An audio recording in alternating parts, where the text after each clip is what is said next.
Umalis na ba? Makahawa ako sa'yo. Ayoko na.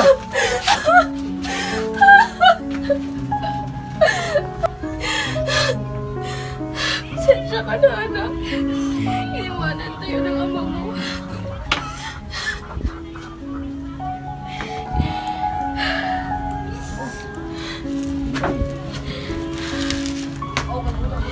Anong gagawin ko nito?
Uy! Hoy, kamusta na? Tagal na nating di nagkita. Nay! Gusto ka na pala? Ito, buti lang. Gagagaling lang sa Manila. Congrats boy, congrats. Ikaw, gusto ang buhay dito? Malaban, may hirap. Kaya rin naman. Layo mo na pa nga po yun, no? Galing ka Maynila. Sana pa lang yung pag-aaral mo? Yun, malapit na magkapagtapos. Kahit pa paano, kumakayon. Kayo, kumusta na kayo dito? Ako, hindi na ako nakapagtapos doon. Ang hirap ng buhay. Si tita nga pala, boy. Kumusta na? Okay naman si mama. Alam mo, boy, proud na proud ako sa kanya. Alam mo, kahit siya lang mag-isa, matataguyod niya ang aming pamilya. Kahit wala si papa. Pero, kahit hindi ako nakapagtapos, lakas ang pangarap ko para sa aming dalawa. Sana, pagdating ng araw, alam mo, ako naman ang makabawi sa kanya. Sa lahat ng ginawa niya, sa lahat ng sakripisyong binigay niya. Sana pagdating ng araw na yon, okay pa siya. Malakas pa siya. Boy, believe na believe ako sa'yo. Kahit ganito ang buhay dito, mahirap. Ang taas pa rin ang pangarap mo. Tama na yan, boy. Nagkakayakan na tayo eh. Ano yan, boy? Mauna na ako. Pabalik na kasi ako ng Manila. Kumusta mo na lang ako kay tita?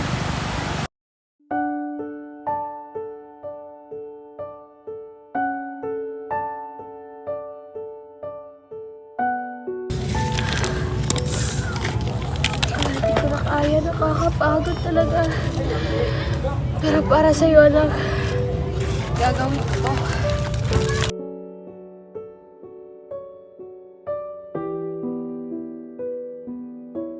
May kikwento ako sa inyo. Istorya ng isang adik. Hey, Brad. Uy, bro. Kamusta? Ito, makalaban pa rin sa hirap ng buhay. Yan. Ito, babe. Puff ka muna, bro. Okay lang ako, bro. Hindi na, bro. Isa lang.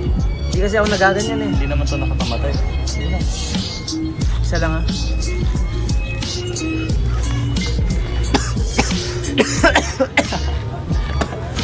Ayaw na, pre. Ako, boy. Oh, pre. Hello. Okay na talaga ako nun. Try mo ulit. Tawagan na daw ko. Ay, bala yan. Okay na, pre. Wow. Sige lang. Isa ka pa, mga.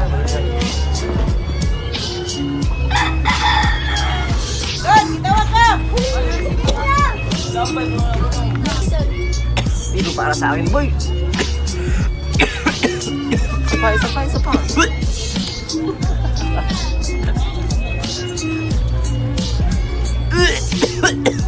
Nagano kasi.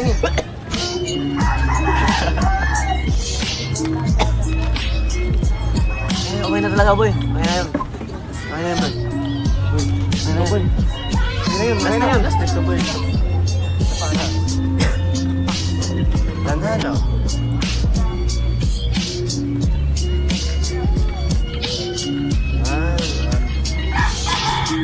Sarap. Isang binata, ang pangalan ay Vicente. Asal niyang pangkalye, akala niya disente. May pagka-violente ang kanyang mentalidad, dahil masasamang tao kasama niya sa pag-edad. Kanyang ina ang bumubuhay sa kanya, siya ay lumaki na di kilala ang ama. Kaya galit siya sa mundo at naisipan niya na magrebelde. Kanyang buhay ay nasira at nagkanda leche-leche. Ito ay lumala nung dumami kanyang tropa, natutong uminom, manigarilyo at magdroga. Kanyang buhay ay madrama, para bang isang nobela. Ngunit pag siya'y nakadroga, nalilimot ang problema. Kaya naisip niya, pagdodroga solusyon sa kalungkutan at galit na namuo sa emosyon. Kaya kapag walang pandroga sa kanyang pang-araw-araw, pinasok niya ang panguhold at ang pagnanakaw. Umingi, igarilyo at magdroga.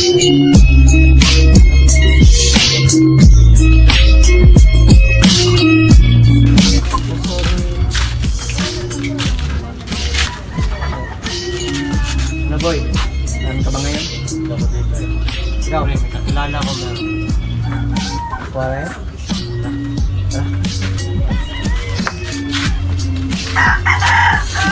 Ano, Brad? Nag-ibig kami may tama ka? Saan? Santo. Maraming ano dun. Huwag mo lang sabihin kay mama, boy. Baka hanapin ako nun. Iyan. Vicente? Anak! Saan mo? Vicente! Nandito ka lang pala? Kanina pa kita hinahanap ah. Halika nga dito at sumama ka pa sa mga taong mga adik na yan.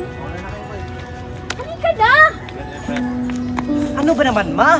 Sira na nga yung kaligayahan ko. Pinagbabawal mo pa? Hindi kita pinagbabawalan, pinoprotektahan lang kita. Ang ina naman, ma. Ang inang buhay ito.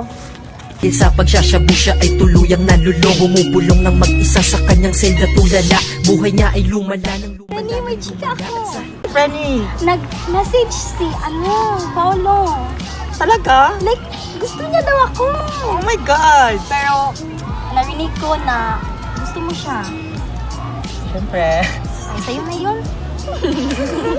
Pagmamahal ng nanay niya, walang kaparehas. Ngunit di siya nagbago, puso niya ay puro galit. Nagnanakaw siya ng gamit para lamang makagamit. At siya ay nangahablot kapag nalaman niyang may traffic. Gagawin niya ang lahat basta sa kanyang pag-aalis.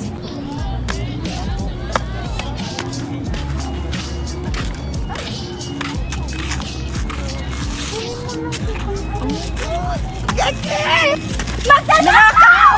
Tulong mo ng polis! Asan?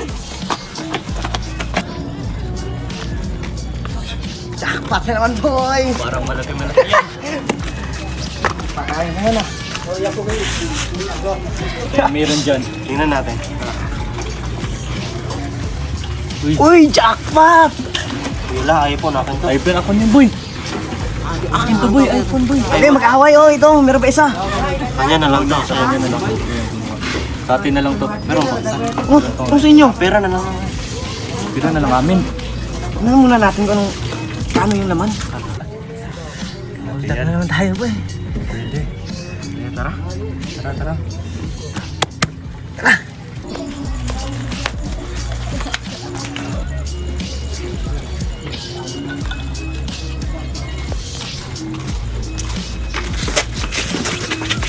Below. Papatay namin kayo. Bigay sa akin mga gamit nyo. Bigay mo. Kuya, hindi kita kilala. Bigay mo, papatay ko kayo. Kuya, hindi kita kilala. Wala akong magamit dito. Bigay nyo. Ano ba? Hindi kita kilala. Ano ba, kuya? Hindi kita kilala. Papatay kita. Mamaya na, kuya. Hindi kita kilala.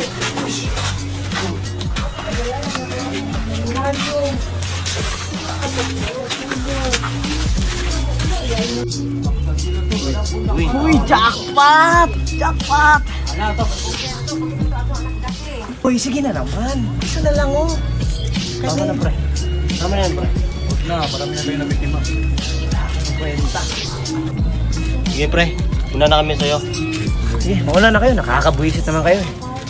Ituloy natin ang istorya. At isang gabi wala na siyang pangdroga sa tabi. Kaya siya ay nangangati at hindi mapakali. Siya ay lumabas at hinandang dalin baril niya. At may nakita siyang taong naglalakad ng mag-isa. Nilapitan niya ito at tinutukan sa likod. At sabi niya, Ang gagalaw. Bubutasin ko ulo mo. Mapakawa ako sa'yo. Bigay mo sa akin pera mo. Hindi pwede. Para saan ako to? Papatayin kita. Ito na kita ng hininga.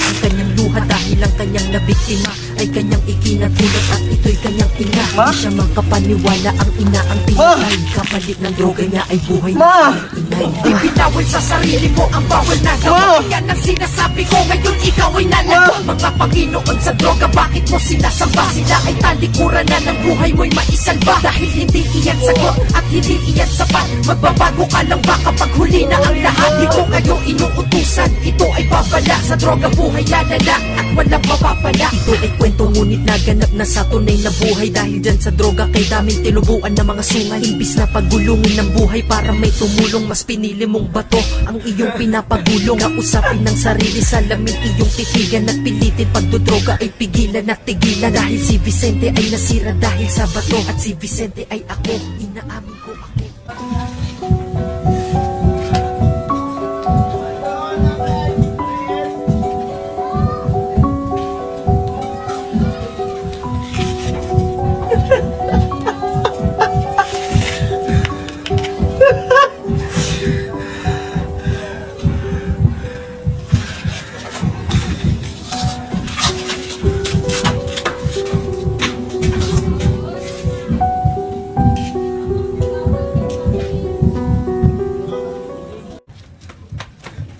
Droga sa lipunan ay nakakapinsala.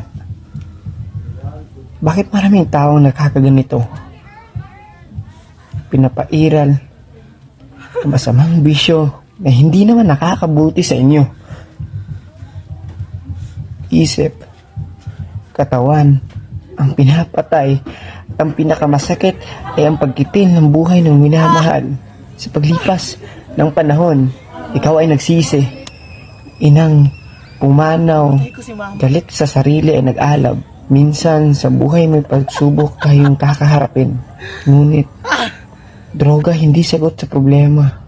Kaya't, huwag kang magpatukso sa bisyong ito. Dahil lamang sa bato, aking inay, aking nadamay. Siya nakakaintindi sa akin at siya ang karamay. Yung gabi siya'y bago siya bumitaw, siya ay umiti sa akin at ako'y mag-ingat daw. Kaya sa mga tulad ko, magbago na kayo habang di pa huli lahat. Dahil sa akin huli na to at ako'y napagod na. Nais ko'y kapayapaan, susundan ko na aking ina. Paalam!